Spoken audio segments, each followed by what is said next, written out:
So if you followed the case, and I know a lot of people did, I certainly followed that case from, the minute it started to the end, and I watched a lot of different opinions and whatnot, um, because it was just so sad and senseless, and people always say they're so shocked that this certain person could do something. He seemed like such a wonderful father and husband and all that. He did come across that he really did love and care for his daughters.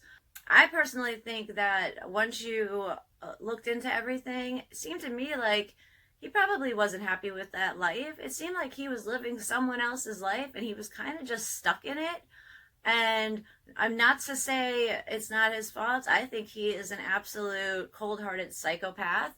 I think that this happened because he started this kind of obsessive relationship with his girlfriend Nikki.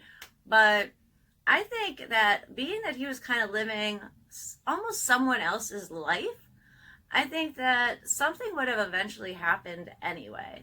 I think that there's no way to ever know, obviously. And moving on is kind of difficult because, as I said, Chris Watts just, randomly starts talking and it's always something different. Which is why I say, how will we ever know the truth? I don't think we'll ever know the truth because Chris Watts is not a truth teller. The story keeps changing and changing. We've had, 4 or 5 stories at this point. So if we recap, basically, what's gone on. He initially was the grieving father and husband that was asking for his family to come back on in the media, on the news, and he did a terrible job portraying that person. He was stone cold. He didn't have any emotion. He came across as a psychopath, and all of his friends were saying they couldn't believe it and what have you. But I think from a public point of view, it was very much believable that he was that type of person. He did kill his wife, but only after she killed the daughters, and he went into a rage because of that. That was clearly a lie, because if you watch the interrogation, you see that the cops had fed him that story to try to get him to open up and start talking. So that kind of was tossed pretty quickly.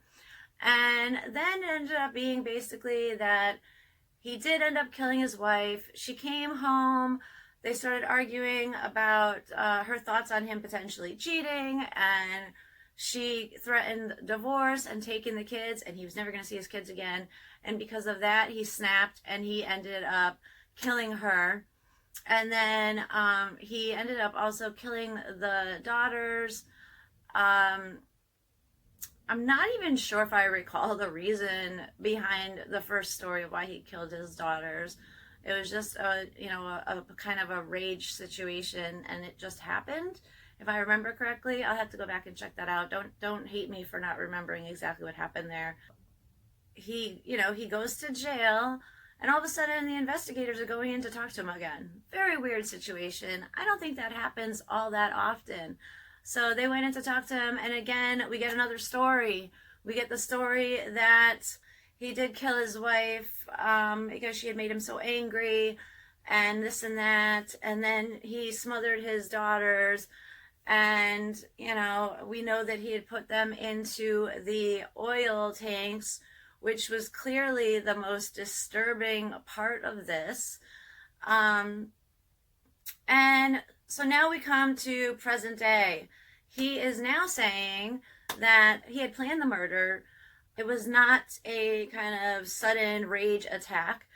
And I had thought that from the jump. I've always thought that this was a planned situation.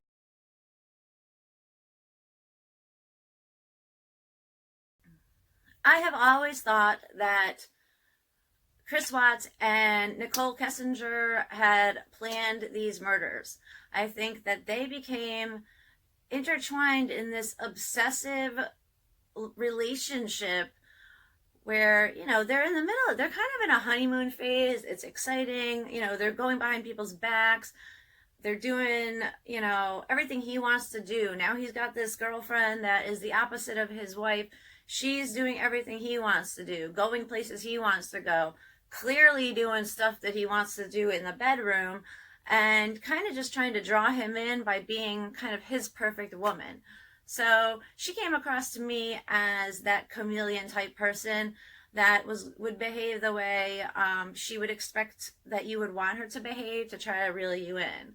So that's kind of somewhat common at the start of a relationship. You're in the honeymoon phase. You kind of put on the perfect face for quite some time before you kind of start getting into the real relationship, and your true personality comes through a lot more.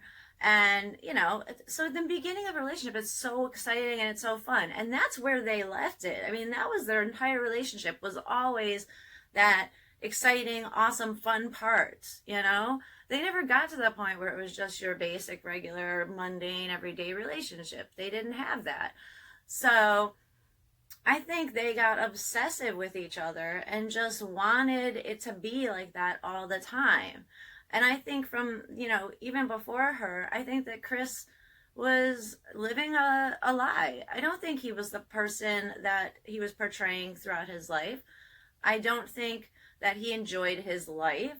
It didn't appear that he did when you even look at the videos. I think he was playing a part. He was playing a role that he was supposed to play. So he as well was a chameleon. He was doing what he thought was supposed to appear correct. And when they found each other, it was just everything else out the window. It's all about the two of them. Not to say that he's off the hook because I blame this woman that came in on him.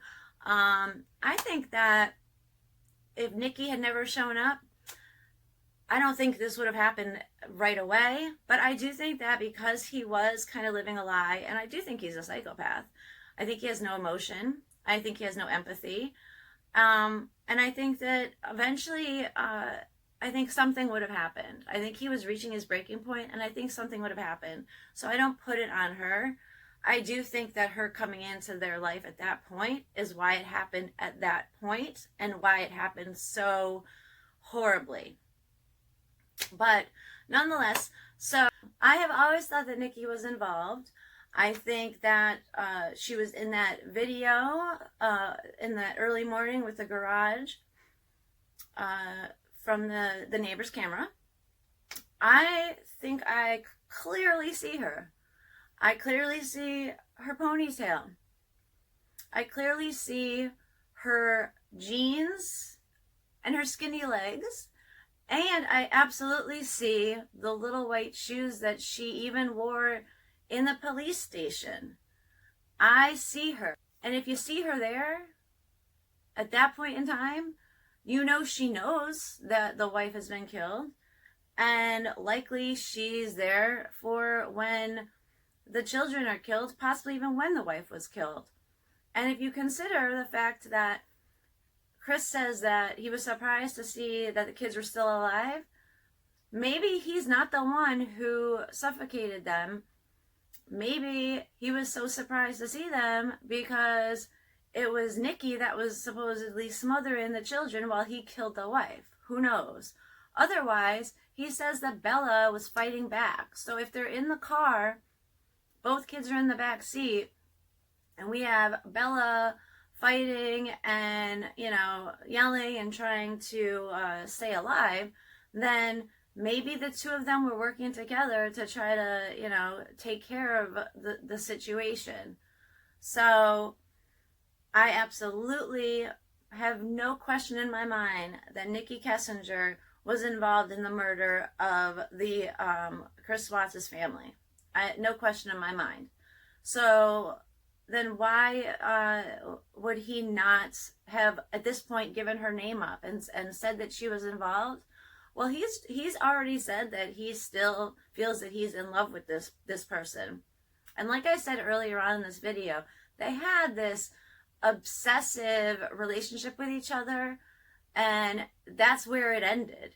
It was this, you know, newlywed, crazy, obsessive relationship that took him completely away from his family and, you know, brought him into who he probably really is. So he doesn't want to tell on her. He doesn't want to tell on the woman that he is supposedly in love with, infatuated with, completely obsessed with. he's not going to turn her in. Even though in her interviews with the police, she kind of threw him under the bus and made it look like she wasn't as involved in the relationship as he was. And I was always waiting, as well as a lot of other people, for when Nikki would be arrested for something. I mean, anything. She was involved in some way. She was involved in some manner. Especially if the police do believe that she's on that tape, which I just think is visible. If you compare the video where you see someone walking outside of the garage, and you compare that to the video of her being interviewed, and you see the way she walks, and you see the shoes she's wearing, which I'm telling you, they're the exact same shoes, the little white kind of girl tennis shoes.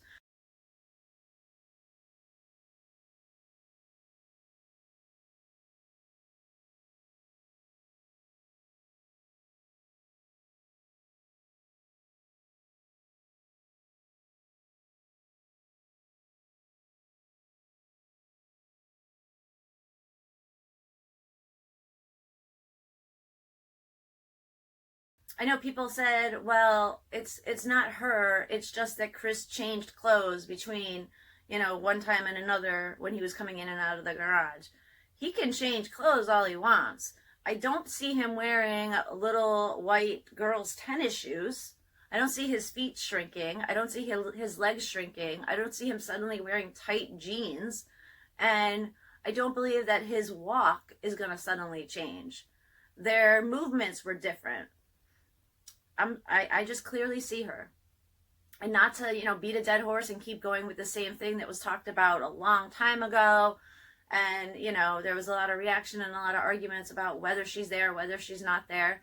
I just personally think she was there. If you look at the video, go ahead and look at the video from the interrogation that I'm talking about. Interview. I wouldn't call it an interrogation. Nothing came of it. And just compare those two. Even check it out on your own, the videos in full. And I think if you've watched Armchair Detective, he had some wonderful points, and he showed how visible it was that she was there. My mind's not going to be changed on the fact that this was planned, or that it was planned by both of them, and that she was involved. I think Chris Watts is a horrible man, a complete psychopath, someone who appears to have no remorse. And as he sits in prison after having annihilated his wife, his 2 little girls, and his unborn baby boy, and he sits there and feels no concern and no remorse, and just continues to give us this story after story after story. He's a psychopath, and he's a horrible person. And regardless of who came in or out of his life, he would have eventually snapped. And I think it would have eventually happened anyway. I know a lot of people think if Nikki hadn't come into his life, it wouldn't have happened. I think that Nikki was the catalyst to set this off. But if it wasn't Nikki, it would have been something else in their life. It would have been, the way Cheyenne was starting to behave, and he wasn't liking the way he was being treated. It would be that he realized that he was stagnant in his life and he didn't like the way it was going. It would have been something, because he was living a lie. It didn't seem to me that he was living the life that he wanted to, and he was just pretending to be this loving father. Because if you are really this loving father, forget about even being a loving husband. That can fade. But your kids, you have this unconditional love for. To not have that undying, unconditional love for your children, and to pretend that you do, that's a serious mental issue. And that's all I have to say about Chris Watts. I'd love to find out the full, true, exact story of what happened. But regardless of how many times he speaks, regardless of whether or not Nikki speaks, we will probably never hear the true story. And even if we do hear the true story, how will we ever know? We'll never know. You can never tell if a liar has finally given you the truth. So I'm going to end it there. I'm thinking Chris Watts will probably be back with something else, but that's going to be it for me. And I'll be moving on to some other issues on my next video. I hope you guys like this video. Please click the bell so you can be part of my videos every time I put one out. Subscribe and share and keep watching. And please let me know what you think. Please let me know what you think in the comment section, or let me know what you're interested in hearing about next. If there's any cases, if there's anything you want to be interested in seeing a video on, let me know. Or just say hi, how's it going? And I will definitely check out all my comments and I will get back to you guys. So thanks again for watching my video. If you want, you can check out some of my other videos. Just click on right here or here, I think, or maybe there and there. And again, subscribe so that we can stay in touch. And thank you again so much for watching, and have a good day. All right. Bye, guys. Thank you.